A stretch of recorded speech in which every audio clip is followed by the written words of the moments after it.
it was never supposed to happen here. In the summer of 1863, the greatest battle on American soil wasn't planned for these quiet fields of south-central Pennsylvania. It was a fluke, a violent collision of two massive armies, drawn together by a web of roads, all leading to a single, fateful town.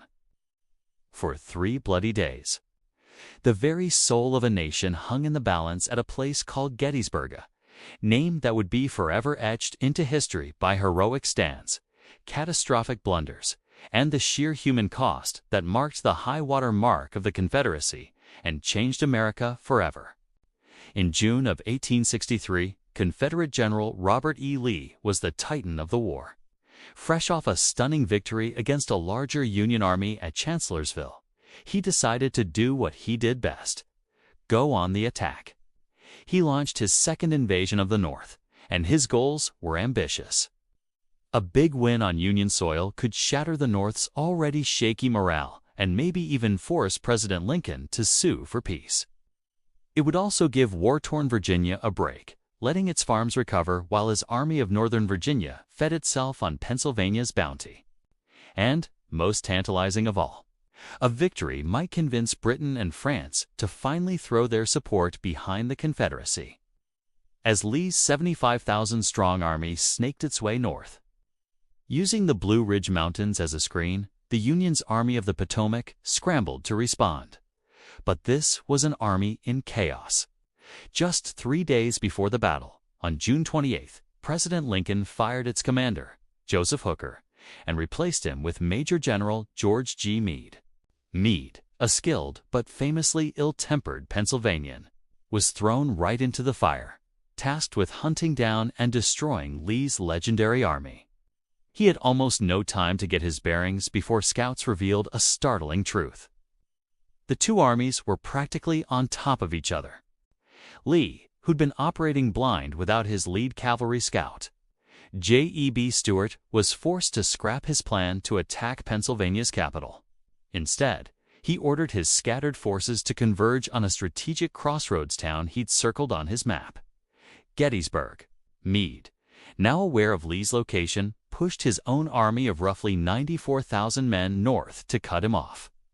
The stage was set for a fight neither commander wanted, in a place that was about to become immortal. The battle didn't start with some grand, planned assault. It started with a skirmish over shoes. On the morning of July 1st, a Confederate division under Major General Henry Heth marched toward Gettysburg, supposedly on a mission to find footwear for his men. What they found instead were Union cavalrymen, dug in and waiting, commanded by Brigadier General John Buford. Buford was a brilliant and stubborn cavalry officer. He'd arrived a day earlier and immediately saw the importance of the terrain. The high ground south of Town Culp's Hill, Cemetery Hill, and Cemetery Ridge was a defender's dream. If the Union could just hold it, they'd be almost impossible to break. Buford knew his 2 small brigades couldn't stop Lee's entire army, but they could buy time. He spread his men out on the ridges west of town and told them to hold on for dear life, stalling for the Union infantry to arrive and seize those hills. Armed with rapid-firing carbines, Buford's troopers fought with incredible ferocity, giving ground inch by bloody inch. Soon, the 1st Union Infantry, the 1st Corps under Major General John F. Reynolds, rushed to their aid.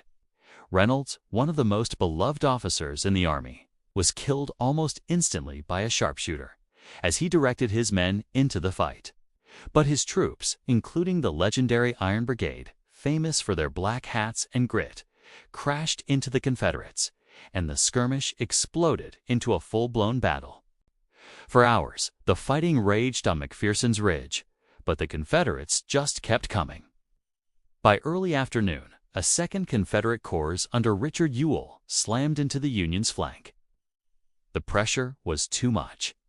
The outnumbered and outflanked Union lines finally buckled. Federal soldiers were sent scrambling in a chaotic retreat through the streets of Gettysburg, suffering terrible casualties.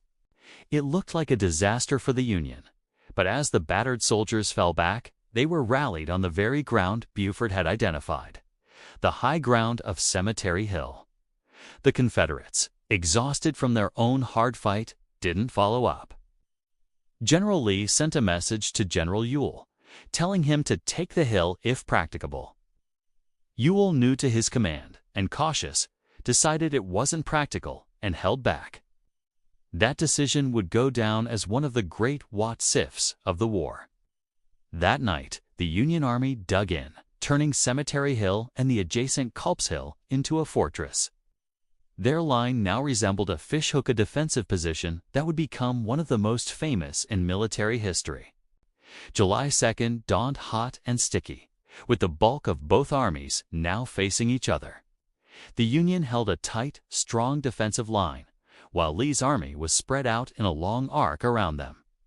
Lee was determined to attack and smash Meade's army. His plan: assault both Union flanks. His most trusted general, James Longstreet, hated the idea. Longstreet, Lee's old warhorse, argued they should swing around the Union Army, get between them and Washington, D.C., and force the Federals to attack them on ground they chose. Lee, brimming with confidence, refused. The attack would proceed as planned. The day's fighting was defined by a colossal mistake made by a Union general. Major General Daniel Sickles, commander of the 3rd Corps, didn't like his assigned spot on the low end of Cemetery Ridge. So, completely on his own, he marched his entire corps of 10,000 men forward about a mile to what he thought was better ground. This move created a huge exposed bulge in the Union line, leaving his men stranded in a peach orchard, a wheat field, and a rocky gorge called Devil's Den. His corps was now cut off from the rest of the army, a perfect target. When Longstreet's Confederates finally attacked in the late afternoon, they ran head-on into Sickles's exposed troops. What followed was some of the most vicious fighting of the Civil War. Control of the wheat field. Just 20 acres swung back and forth, the ground piled high with the dead and wounded. In Devil's Den, Confederate sharpshooters hid among the giant boulders, picking off Union soldiers with deadly precision. The peach orchard became a slaughter pen, and Sickles himself was badly wounded, his leg torn apart by a cannonball. With the 3rd Corps collapsing, the entire Union flank was about to break. The key to holding it all together was a small, rocky hill called Little Round Top.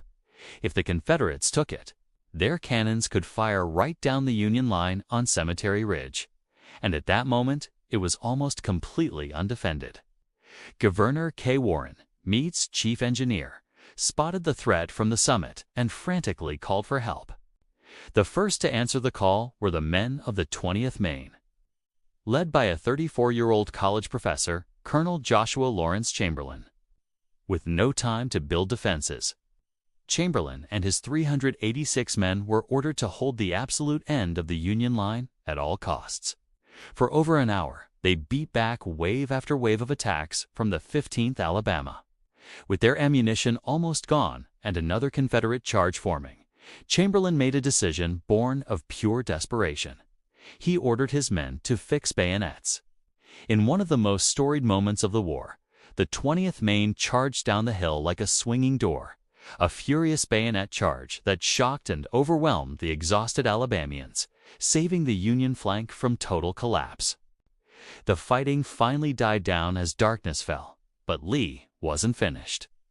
As dusk settled, he threw his men at the other end of the Union fishhook, Culp's Hill and East Cemetery Hill.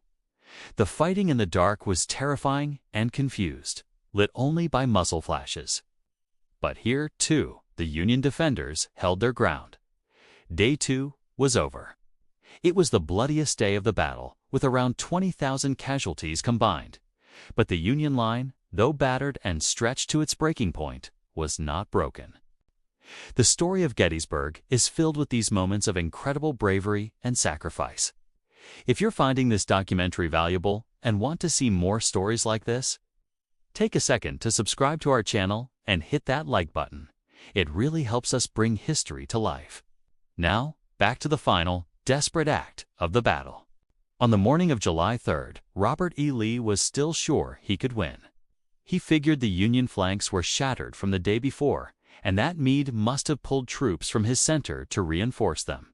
That meant the Union center on Cemetery Ridge had to be the weak point.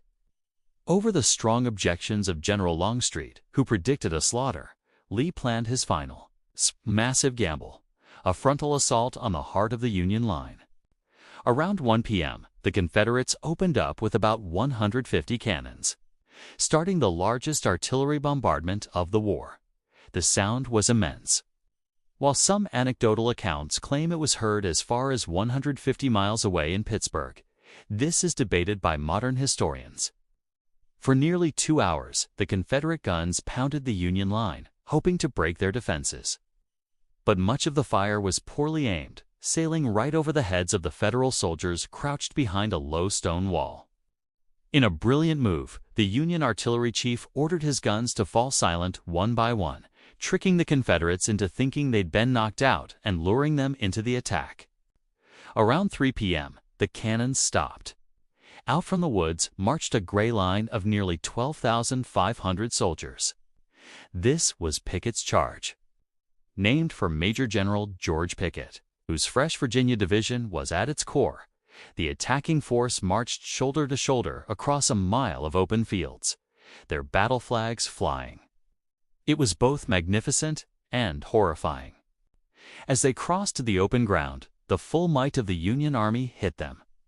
The Federal artillery, which they thought was silenced, roared back to life, ripping huge holes in their ranks. Union infantry rose from behind their stone wall and fired volley after volley into the advancing lines. Despite the hellacious fire, a small group of Confederates, led by Brigadier General Lewis Armistead, actually broke through the Union line at a point called the Angle. Armistead, with his hat on the tip of his sword, led his men over the wall in a desperate hand-to-hand fight. For a few brief moments, they had done it. But Union reinforcements rushed in, surrounding and crushing the breakthrough. Armistead was killed, and his men were shot, captured, or driven back. This was the high water mark of the Confederacy, the closest the South would ever get to victory. The rest of the charge fell apart. The survivors staggered back across the deadly field, having suffered over 50% casualties in less than an hour. Pickett's own division was devastated, with estimates of its losses ranging from 1,500 to 2,655 men. As the broken remnants of his command returned, General Lee rode out to meet them, his face etched with anguish, saying over and over, "It is all my fault." At the same time, a massive cavalry battle was being fought 3 miles away. J.E.B. Stuart's cavalry had been sent to hit the Union rear, but they were intercepted by Union horsemen, including a brigade led by a bold young general named George Armstrong Custer. The Union cavalry won, preventing another disaster. The Battle of Gettysburg was over.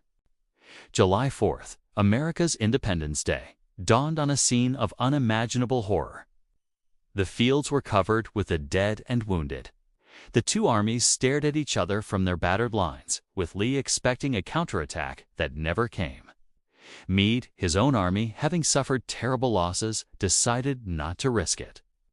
That night, under the cover of a torrential downpour, Lee began his grim retreat back to Virginia. The human cost was staggering. Over 3 days, there were an estimated 51,000 casualties, killed, wounded, or missing, making it the bloodiest battle in American history. The town of Gettysburg, with only 2,400 residents, was left to care for over 20,000 wounded men. The scale of the loss was almost too much to comprehend, but it was given a human face by stories like that of Sergeant Amos Humiston of the 154th New York. He was found dead on the battlefield, clutching a photograph of his 3 children. The photo was published in newspapers across the North, and eventually his family was found, a single heartbreaking story that stood for the sacrifice of thousands. The Union victory at Gettysburg, combined with General Ulysses S. Grant's capture of Vicksburg on the Mississippi River on that very same July 4th, is widely seen as the great turning point of the Civil War.